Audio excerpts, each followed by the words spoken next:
జై భీమ్, జై అంబేద్కర్.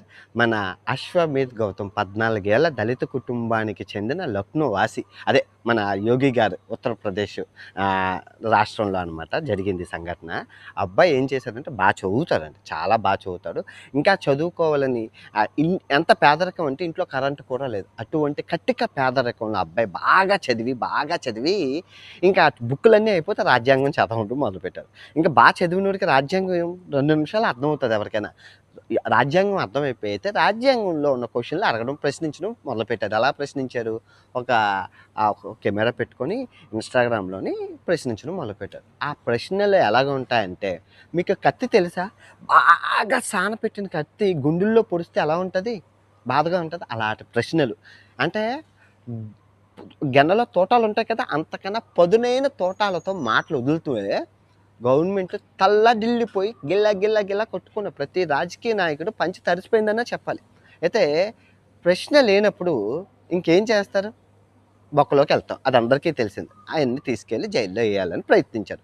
అయితే ఇక్కడ ట్విస్ట్ ఏంటంటే, గవర్నమెంట్ ఏమనుకుందంటే నయానా భయానా చూపిద్దామని పిలిపిస్తే చూస్తే 14 ఏళ్ళ ఏజ్ అబ్బాయిది.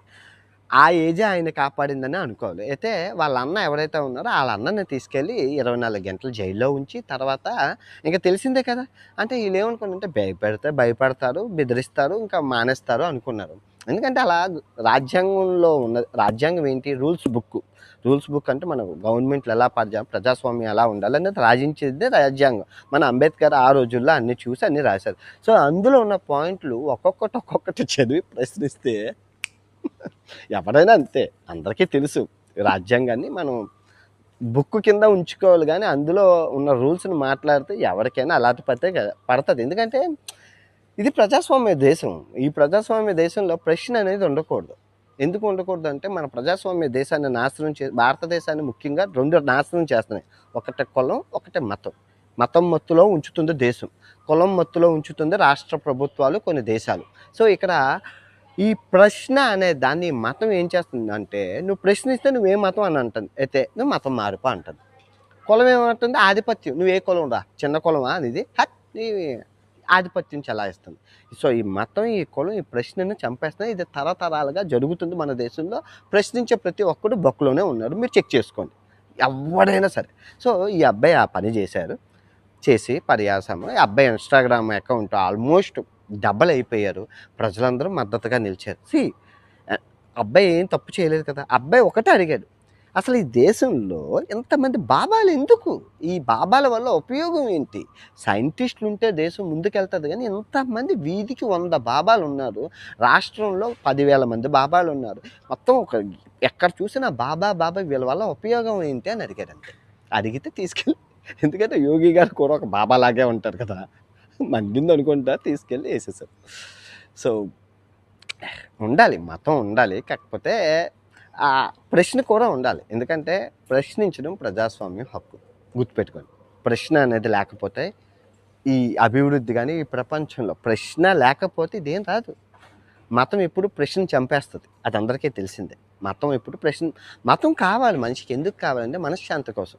నేను ఇంత బుక్ రాజ్యాంగం చదివి తలనొప్పి వస్తే వెళ్ళి రాముడు నిలయంలోనో కృష్ణుడి నిలయంలోనో కూర్చొని ప్రశాంతంగా ఒక పాట, రామనామము రమ్యమైనది రామనామం అని చెప్పి కృష్ణ కృష్ణ కృష్ణ కృష్ణ ముకుంద అని చెప్పి పాట పాడి, లేదా శివ శివ ఓం నమ శివాయ అని మంత్రం చదువుకొని ప్రశాంతంగా ఉంటుంది. ఆ క్రైస్తవులు అయితే హల్లెలూయా అంటారు, అల్లాహు అక్బర్, వీళ్ళు ప్రార్థన. కాకపోతే మనిషికి మతం ఉండాలి, అంతేగాని మతమే జీవితం అవ్వకూడదు. ఎక్కడ చూడండి ఇదే భారతదేశంలో చిన్న పిల్లలు మతాన్ని వాళ్ళ యాక్టింగ్ చూస్తే ఒక 100 మంది పిల్లలు ఉన్నారు, వ్యాపారం చేస్తున్నారు. చిన్న పిల్లలు స్కూల్కి వెళ్లకుండా మతం ఇది ఇంతమంది బాబాలతో పాటు చిన్న బాలలు. వీళ్ళు ఒక్కొక్కడు కారు కొన్నాడు మొన్న. ఆడైతే ఏకంగా కారే కొనేసారు, స్పోర్ట్స్ కారు, ఒక 4 కోట్ల రూపాయలు సంపాదించి. తెల్లారు స్కూల్కి తెల్లారు లెగిస్తే ఇదే ఈ మతం కోసం ఇంతమంది చెప్తుంది చాలక ఈడు స్కూల్కి వెళ్ళకుండా ఈడు చెప్తున్నాడు రాధే అనుకోని ఒకడు. అబ్బో యాక్టింగ్, అన్నం తినేసి శ్రీడాలు, ఉమ్ము జల్లడాలు, వేడి నీళ్ళు తీసి ముఖం, ఆ యాక్టింగ్, చిన్నపిల్లల యాక్టింగ్ చూస్తే నవ్వలా చేస్తాం. అలాంటి వాళ్ళని గవర్నమెంట్ ఏమీ అనట్లేదు, ప్రజలు ఏమనట్లేదు, పోలీసులు ఏమనట్లేదు. కానీ రాజ్యాంగం చెప్పిన మన అశ్వమేధ గౌతమ్ని మటుకు తీసుకెళ్ళి బొక్కలు వేసేసారు. బెదిరిస్తున్నారు. నిజంగా నేనేమనుకుంటున్నానంటే నా మనసులో మాట అబ్బాయిని కొందరు విద్యావంతులు, డబ్బున్న వాళ్ళు ప్రొటెక్ట్ చేసి ఒక సేఫ్ ప్లేస్‌లో ఒక మంచి ప్లేస్‌లో పెట్టి వాడితో మాట్లాడించాలి. ఎందుకంటే వాడి ఆలోచనలు ఎలా ఉన్నాయని తెలుసా? ఆ ఆలోచన బతకకుండా చేసేస్తే ప్రాబ్లమ్ సాల్వ్ అయిపోతుందని చెప్పి అతన్ని అసలు ఎలా చిత్రహింసలు పెడుతున్నాడంటే అలాగా. నిజంగా ఒక్కొక్క మాట తోటాలు మీకు హిందీ వస్తే వినండి. అసలు నిజంగా హైలైట్. ఈ 2026 ఈ ఈ కొత్త సంవత్సరంలో నేను చూసిన హీరో ఎవరైతే ఉన్నారో, హీరో ఎవరైనా నిజంగా హీరో ఈ అశ్వమేధ్ గౌతమ్. వెళ్ళాను ఇన్‌స్టాగ్రామ్ ఫాలో కొట్టాను. అన్ని రీల్స్ హిందీలో నాకొచ్చు కాబట్టి హిందీని నీట్‌గా అర్థం చేసుకొని చదువుకోగలిసాను, అర్థమైంది. నేను కూడా రాజ్యాంగంలోనే అంత డీప్‌గా వెళ్ళను గానీ, పైపైన చెప్పాల్సింది చెప్తాను. డీప్‌గా వెళ్తే మీకేమవుతుందో మీ అందరికీ తెలుసు. డీప్‌గా వెళ్ళకూడదు. పైపైన అంటి అంటనట్లు, ముట్టి ముట్టనట్లు, తగిలి తగలనట్లు కవ్విస్తూ, నవ్విస్తూ, మైమరిపిస్తూ రాజ్యాంగాన్ని మీకు చెప్తాను ఫన్ వేలో. మీకు అర్థమవుతుంది, బాగుంటుంది. రాబోయే రోజుల్లో చెప్దాం రాజ్యాంగం. నిజంగా అదృష్టం ఏంటంటే, కోయిన్సిడెన్స్ ఏంటంటే, గణతంత్ర దినోత్సవం రోజు నిన్న ఈ రాజ్యాంగం నా చేతికొచ్చింది. ఎంత కోయిన్సిడెన్స్ అసలు నాకు తెలీదు. కానీ ఈ రోజు వచ్చింది. ఒక అబ్బాయి గిఫ్ట్ ఇచ్చారు. ఎనీవే హ్యాపీ అనమాట. బూతులు మానేసి రాజ్యాంగాన్ని చెప్పుకుంటూ ప్రజలను ఉద్ధరిద్దాం అనుకుంటున్నాను. దీనికి మీ సపోర్ట్ ఉంటుందా లేదా అనేది నాకు తెలీదు. లెట్స్ సీ, చూద్దాం. ఎందుకంటే జై భీమ్ జై అంబేద్కర్. అంబేద్కర్ సిద్ధాంతాలు వేరు, ప్రజలకు కావాలి. అంబేద్కర్ని కూడా వదలట్లేదు. నిన్న అంబేద్కర్ పటాలు కాల్చేసి చాలామంది చేసిన విధ్వంసం చాలా బాధాకరం. ఆల్రెడీ నిన్న కాల్చేశారు చాలామంది. ఏం చేస్తాం? మన దేశ పరిస్థితులు మనందరికీ తెలుసు. చదువు లేకుండా చదువుకుంటే చూసారు ఎంత ఉపయోగం. ఒక్కరు చదువుకుంటే 140 కోట్ల జనాభాలో చెయ్యని పని ఒక్కడు చేశాడు. ప్రభుత్వాన్ని నిలదీశారు. చదువు యొక్క పవర్ అలాంటిది. చదువుకుంటే ఎవరికైనా అలాగే. ఈ రాజ్యాంగాన్ని మీరు ఆన్లైన్లో కొనుక్కొని చదవండి ఒకసారి, మీకు అర్థమవుతుంది. ఎవరు చదవరు, అంత ఓపిక లేదు, అంత సమయం లేదు. పాత సినిమా రివ్యూలు, ఆ బిగ్ బాస్ షో రివ్యూలు కూడా చూస్తారు, ఎంత ఖాళీగా ఉన్నారు. ఆ షోయే పెద్ద బొక్క, దాని యొక్క రివ్యూలు చూస్తున్నారంటే ఎంత బొక్కగాళ్ళు, చెప్పేవాళ్ళు ఎంత బోకగాళ్ళు చూడండి. అంటే దేశానికి ఉపయోగపడి సమాజానికి ఉపయోగపడే పని ఎవడో చేయట్లేదు. ఆ పని చేస్తున్న వాళ్ళు పొరపాటున బాగుంటే వాళ్ళని చంపేద్దాం. ఫర్ ఎగ్జాంపుల్ నేను సమాజానికి ఉపయోగపడి స్త్రీ స్వేచ్ఛ కోసం, ఆ తర్వాత రేపుల కోసం మాట్లాడుతున్నానని నా మీదే రేపు కేసు అంటగట్టింది ఈ ఎదవలు.